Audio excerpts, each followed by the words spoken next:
Hello, class. As promised, today we are continuing with Romeo and Juliet, transitioning into Act 3.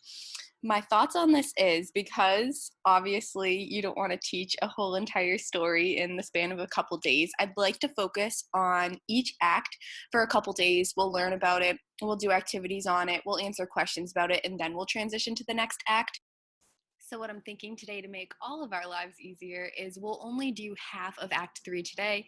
Tomorrow we'll recap a little bit of what we've already done in Act 3 and then transition into the second half of Act 3 and finishing Act 3 tomorrow. So it'll take, again, a couple days to do each act. I think that it'll be better in keeping it in our memory. It'll feel a bit less rushed.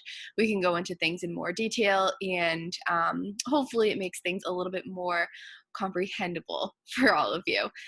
So that's what I'm thinking. That's how we'll go forward. We'll do some questions after this on what we've discussed in these acts so far. And again, questions, comments, concerns for me, just let me know. I'm here to help you. Because of this, I don't see us getting to Acts 4 and 5, which will finish the story, until next week, which means that next academic week we'll finish Romeo and Juliet, and then that following academic week, I think that we'll do just some sort of activity about it, maybe answer essay questions about it, maybe write an essay, maybe do a project, and then that next academic week, if I'm looking at the schedule right, should be our last academic week of the school year. So Romeo and Juliet will now take us until the end of the school year, which obviously wasn't my intention going into this, but circumstances made it this way. This video is probably going to be quite a bit longer. Hang in there. The assignment at the very end is not too difficult, so it shouldn't take you too long. And it should be approximately the same length as one class period, which is what we're responsible for giving you. So for each act, I would like to focus on each scene within the act. Maybe I'll show you guys some supplementary videos to help you understand it, some pictures, ask some questions, have kind of discussions as best we can, like this. And for each scene in particular, I'd like to focus on Shakespearean language as well, because that is a skill that I was working on with you all throughout this unit. And so once a scene, I want to really use a microscope on Shakespearean language, annotate it together, and talk about how it contributed to the scene. So Act 3 of Romeo and Juliet, if you thought it was dramatic in Acts 1 and 2, wait till Act 3, because the drama really continues to unfold as it usually does in Act 3 of any Shakespearean play. So let's transition right into Act 3, Scene 1. Some of you read this in class with me, some of you didn't. So for some of you, this might be sort of a review, and for some of you, this might be new material. But this scene opens, the very first scene in Act 3, with Benvolio and Mercutio on the streets, just chatting about fighting in general, as you know they do back then. And in walks Tybalt. Who do you think Tybalt is looking for, and why? Obviously, we think he's probably looking for Romeo because he's got that grudge against Romeo for going to the Capulet ball. And so he's looking for him. You know, the guys are kind of riffing off each other, the three of them, Benvolio, Mercutio, and Tybalt. And then Romeo does come into the scene. So how does he respond to Tybalt's challenge, and why? So Tybalt does end up challenging Romeo to a duel to make up for the Capulet ball, and Romeo does not want to fight Tybalt. I think that that is understandable and reasonable, considering the fact that obviously Romeo is now married to his cousin and doesn't want to, you know, do anything that would jeopardize that relationship. But Tybalt is passionate, he's fiery, he doesn't give up, so he wants to fight until eventually Mercutio and Tybalt end up fighting, because Mercutio is more than happy to fight with Tybalt. So they're fighting, and there is an accidental kill during this scene. Romeo tries to stop the fighting between his friend Mercutio and Tybalt, and under his arm, so Romeo's holding Mercutio back, Tybalt ends up getting the wound that kills Mercutio. So when we read this scene in class with some of you, some were having a kind of difficult time picturing it in your head. So I do have this scene here, and we'll watch up to when Mercutio dies. No, Mercutio! Calm, dishonorable, vile submission! No, Mercutio, no! Leave me! Tybalt! You rat catcher! What must thou have with me? Good king! That's nothing but one of your 9 lives that I mean to make bold withal. And as you shall use me hereafter, dry beat the rest of the 8. Please, good Mercutio. Your sword out of his pilcher by the ears. Make haste, lest mine be about your ears and it be out.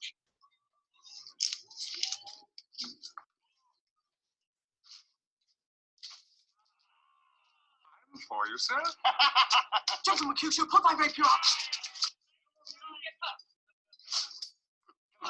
Come.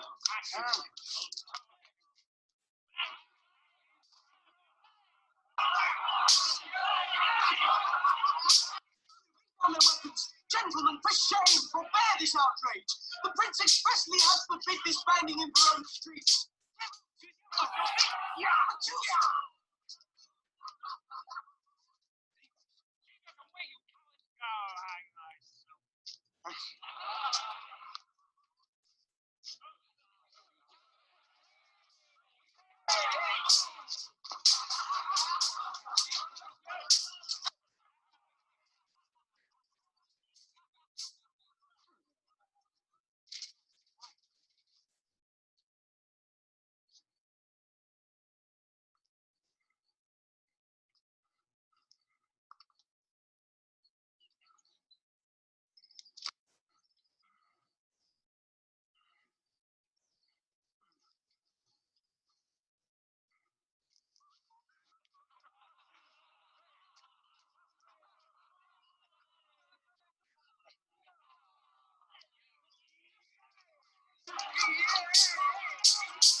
And so we saw that after that scene, after Tybalt does kill Mercutio under Romeo's arm, Romeo vows revenge. He is furious. He is so mad that, number one, he let that happen to his friend, but also, number two, that Tybalt would do something like that. And so Romeo chases down Tybalt, challenges Tybalt to a fight to kind of redeem his friend's honor, and the two end up fighting. Ultimately, Romeo does kill Tybalt at the end of this scene, Act 3, Scene 1. And out of that vengeance, out of that desire for revenge, Tybalt is dead. Romeo is now a murderer, has killed his wife's cousin, and it's mayhem in the streets. So the prince hears this, and he says, "And for that offense of killing Tybalt, immediately we do exile him hence. I have an interest in your hate's proceedings. My blood for your rude brawls doth lie bleeding. But I'll amerce you with so strong a fine that you shall all repent the loss of mine. I will be deaf to pleading and excuses, nor tears nor prayers shall purchase out abuses. Therefore use none, let Romeo hence in haste. Else, when he's found, that hour is his last. Bear hence this body and attend our will, mercy but murderers, pardoning those that kill. Let's look at this in a bit more depth. Let's make some sense of it. So here, parts that I want you to look at are in red, and in purple, you'll see kind of your own notes or annotations about this, your interpretation or what you would interpret if we were annotating this. For that offense, the offense of killing Tybalt, immediately, says the prince, we do exile him hence. So we exile him, we kind of force him out, hence, for this injustice. I have an interest, says the prince, in your hate's proceeding. So the prince says he has some sort of stake in this death that happened. My blood for your rude brawls doth lie a-bleeding. So remember, Mercutio is family to the prince. When we did our little relationship map at the beginning, you might remember, or might not, that Mercutio did connect with the prince. They are distant relatives. So he's saying, yeah, I too have a part in this, fighting because of your family war. My family's dead. I'll amerce you with so strong a fine, amerce meaning punish, that you shall all repent the loss of mine. So you'll express regret about me losing my family member too. Is this vengeful? Is the prince kind of offering some sort of revenge of his own here? I will be deaf to pleading and excuses. He's going to be deaf to it. He won't let his mind be changed. Nor tears nor prayers shall purchase out abuses. We see that internal rhyme here, and it says nothing will, be able to buy your way out of this. Therefore, use none. Don't use tears, don't use prayers. Let Romeo hence in haste. Romeo go quickly away, or else, when he's found, that hour will be his last. So if we find him in Verona, we'll kill him. He'll die. Bear hence this body and attend our will, mercy but murders, pardoning those that kill. So he says, listen to this punishment. It's just. We're not going to be merciful on these murderers. We're not going to pardon Romeo. He's got to have some sort of punishment. But he's kind of lucky, right, that he escaped with his life in this when the prince earlier had said that anybody who fought in the streets would end up dying. So that leads us to the end and some questions here about Act 3, Scene 1. The prince has executed Romeo, leaving us, the readers, with the questions, could it have been worse? Could this have ended any worse? I think that it probably could have with Romeo's life, right? A question, what are foreseeable consequences to this exile? So what things could happen now in the story because of Romeo's exile? And in your opinion, did Romeo get what he deserved? Should he have been punished and exiled for something like this? I mean, he was avenging his friend, right? But I think he was doing so out of maybe a little bit of guilt and not as much, or maybe pride, and not as much out of like good spirit and wanting to kind of redeem for his friend's murder. So it's up to you. Did Romeo get what he deserved? Just kind of curious what your thoughts are there.